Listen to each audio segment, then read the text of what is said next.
صدر سے نائب وزیر اعظم اسحاق ڈار اور فیلڈ مارشل سید عاصم منیر کی ملاقات۔ ترجمان دفتر خارجہ کے مطابق تینوں رہنماؤں کی ملاقات OIC وزرائے خارجہ اجلاس کے موقع پر ہوئی۔ اسحاق ڈار نے وزیر اعظم شہباز شریف کا نیک تمناؤں کا پیغام ترک صدر کو پہنچایا۔ OIC اجلاس کے خطاب میں ترک صدر نے نیتنیاہو کو ہٹلر قرار دیا، کہا کہ ہٹلر خطے کو تباہ کرنا چاہتا ہے۔ اسرائیل نے ایٹمی مذاکرات سبوتاژ کیے ہیں۔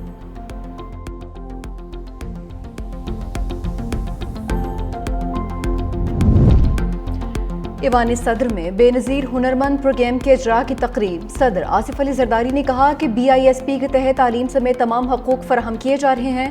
BISP کے اجراء میں سید نوید قمر کی کاوشیں قابل تحسین ہیں۔ پروگرام کے ذریعے قوم کے بچوں اور بچیوں کو ہنرمند بنایا جائے گا۔ تقریب میں خاتون اول آصفہ بھٹو بھی شریک ہوئیں۔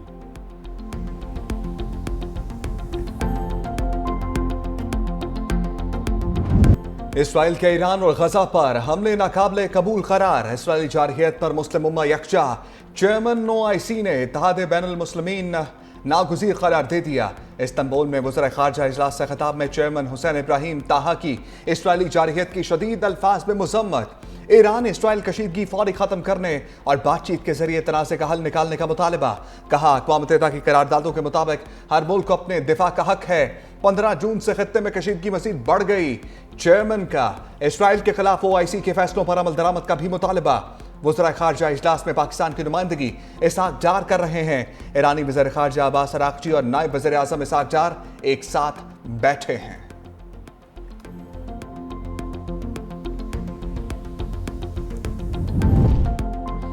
اسرائیل ایک دہشت گرد ریاست ہے۔ ترک صدر نے اسرائیل کو امن کی راہ میں سب سے بڑی رکاوٹ قرار دے دیا۔ OIC وزرائے خارجہ اجلاس سے خطاب میں ترک صدر رجب طیب اردوان نے کہا کہ صہیونی ریاست پورے خطے کو جنگ میں دھکیلنا چاہتی ہے۔ ایران پر اسرائیلی حملے کی سخت مذمت کرتے ہیں۔ ایران کو اپنے دفاع کا مکمل حق حاصل ہے۔ ایرانی بہن بھائیوں کے ساتھ کھڑے ہیں۔ مغربی طاقتیں اسرائیل کی حمایت کر رہی ہیں۔ مسلمانوں کو بھی متحد ہونا ہوگا۔ ترک صدر کا مسئلہ فلسطین کے 2 ریاستی حل کا بھی مطالبہ۔ کہا فلسطین ہماری ریڈ لائن ہے، خطے کو مزید تباہی سے بچانا ہوگا۔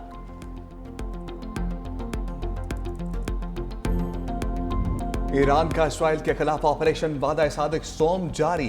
دارالحکومت تل ابیب سمیت کئی شہروں پر میزائل برسا دیے۔ شہر زوردار دھماکوں سے گونجتا رہا۔ اسرائیلی فوجی مراکز، فضائی اڈے، کمانڈ اینڈ کنٹرول مراکز کو نشانہ بنایا گیا۔ ایرانی میزائل وسطی اسرائیل کے علاقے ڈین گش میں بھی گرے۔ رہائشی عمارت میں آگ لگ گئی۔ حملے میں کئی اسرائیلی زخمی ہوئے۔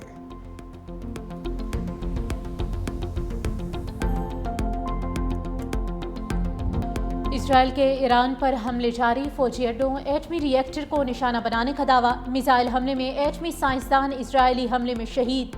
ایران کے شہر اصفہان میں دھماکوں کی آوازیں سنی گئیں۔ اسرائیلی فضائیہ نے ایرانی شہر شیراز، تہران، نجف آباد، کرچ اور قم شہر پر حملے کیے۔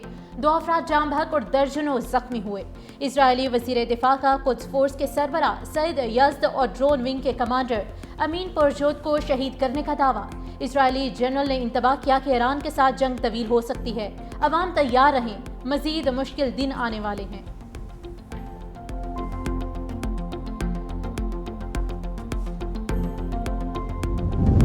فرانسیسی صدر میکران کا ایرانی صدر مسعود پزشکیان کو ٹیلی فون۔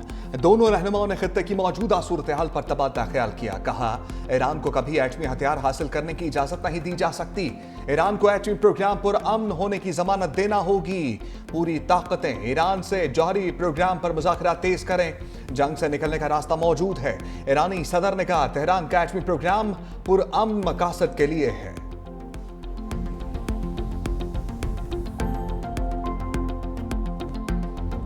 اسرائیل کے پاس ایران کی جوہری طاقت ختم کرنے کی صلاحیت نہیں۔ صدر ٹرمپ کی میڈیا سے گفتگو۔ کہا ایران پر حملے کے بارے میں ابھی کچھ نہیں کہہ سکتا۔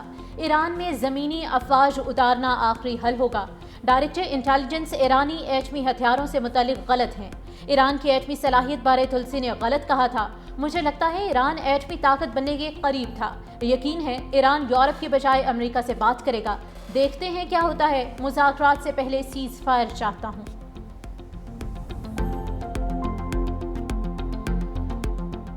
پاکستان نے عالمی سفارتکاری میں ٹرمپ کارڈ کھیل دیا۔ پاک بھارت جنگ رکوانے پر صدر ٹرمپ کو امن کا نوبل انعام دینے کی سفارش کر دی۔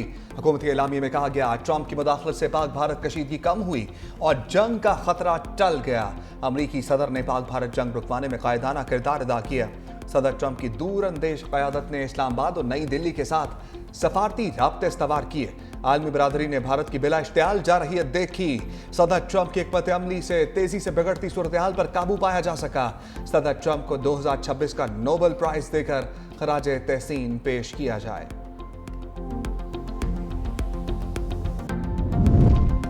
پاک بھارت جنگ رکوانے پر مجھے نوبل پرائز ملنا چاہیے۔ صدر ٹرمپ نے بھی پاکستان کی ہاں میں ہاں ملا دی۔ صدر ٹرمپ نے عالمی امن میں اپنا حصہ ڈالنے کی لسٹ بھی گنوا دی۔ کہتے ہیں میں نے روانڈا اور جمہوریہ کونگو کے درمیان شاندار معاہدہ کر کے ان کی جنگ کو بھی روکا۔ سربیا، کوسووو کے تنازعات حل کرانے پر نوبل پرائز کا حقدار ہوں۔ مصر اور ایتھوپیا کے درمیان امن کا قیام بھی میرا ہی کارنامہ ہے۔ صدر ٹرمپ کا روس یوکرین جنگ اور ایران اسرائیل کشیدگی میں بھی اپنے کردار کا ذکر۔ امریکی صدر نے نوبل پرائز دینے والوں پر بھی سوال اٹھا دیا۔ کہا یہ لوگ مجھے نوبل انعام نہیں دیں گے کیونکہ نوبل پرائز صرف لبرلز کو ہی ملتا ہے۔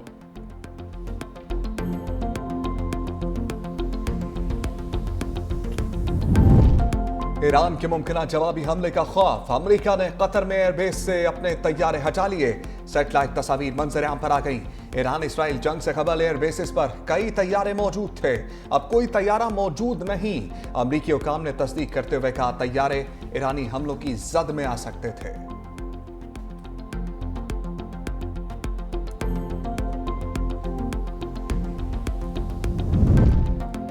امریکہ نے ایران کے 20 اداروں پر انسداد دہشت گردی سے متعلق نئی پابندیاں عائد کر دی۔ امریکہ کی جانب سے 5 افراد اور 3 بحری جہازوں پر بھی پابندیاں لگائی گئیں۔ پابندی کے شکار افراد میں ایرانی پاسداران انقلاب کے لوگ بھی شامل۔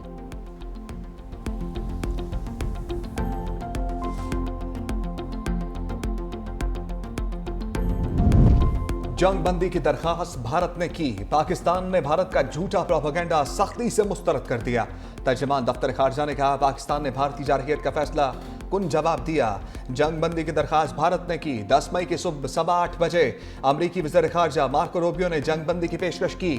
سعودی عرب سمیت دوست ممالک نے بھی جنگ بندی کے لیے کردار ادا کیا۔ نائب وزیر اعظم اسحاق ڈار نے جنگ بندی کی پیشکش کو قبول کیا۔ بھارتی میڈیا کا دعویٰ بے بنیاد اور گمراہ کن ہے۔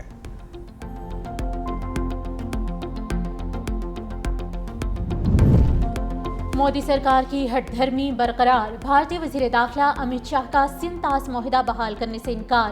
کہا ہم وہ پانی جو پاکستان جا رہا تھا نہر بنا کر راجستھان لے جائیں گے۔ پاکستان سے سنتاس معاہدہ کبھی بحال نہیں کریں گے اور یہ معاہدہ کبھی بحال نہیں ہوگا۔ پاکستان جانے والے پانی کا رخ اندرون ملک استعمال کے لیے موڑ دیا جائے گا۔